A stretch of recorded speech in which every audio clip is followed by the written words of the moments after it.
அம்மா சாமியம்மா அருள்மிகு தேவியம்மா சேலம் மாவட்டம் வையப்பமலை அருகே உள்ள முருகன் நகர் என்ற சிற்றூரில் பிறந்தவர் நமது அம்மா அவர்கள். சிறுவயது முதலே முருகன் மீது கொண்ட பக்தியால் பழனி முருகனின் அருள் பெற்றார். பழனி முருகனின் உத்தரவுப்படி திருச்சி மாவட்டம் மகாதேவிக்கு அருகில் உள்ள அதாவது கொல்லிமலை அடிவாரத்தில் பனிச்சோலை என்ற நீரூற்று மலையருகே தம்பி முருகன் அண்ணன் விநாயகரிடமிருந்து ஞானக்கனி பெற்ற இடமாகிய பனிச்சோலை என்னும் இடத்தில் குன்றின் மீது வெற்றிவேல் முருகனுக்கு கோயில் கட்டி அருள்பாலித்து வருகிறார்.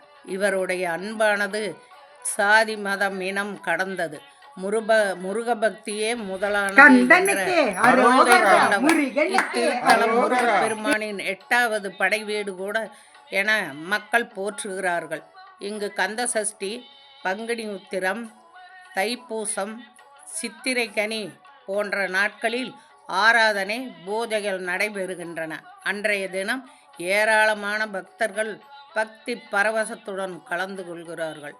மாதந்தோறும் நடைபெறும் பூஜைகளில் கலந்து மக்களுக்கு அன்னதானமும் வழங்கப்படுகிறது.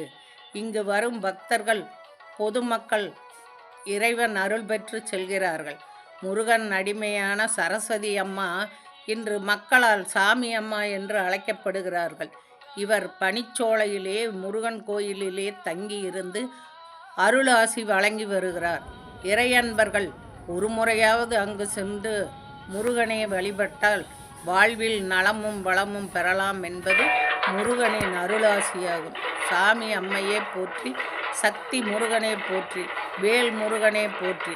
நன்றி, வணக்கம். தொகுப்பு கவிஞர் நாதன் ரகுநாதன், திருப்பூர். தமிழ் உலக மையம் சேனல், திருப்பூர்.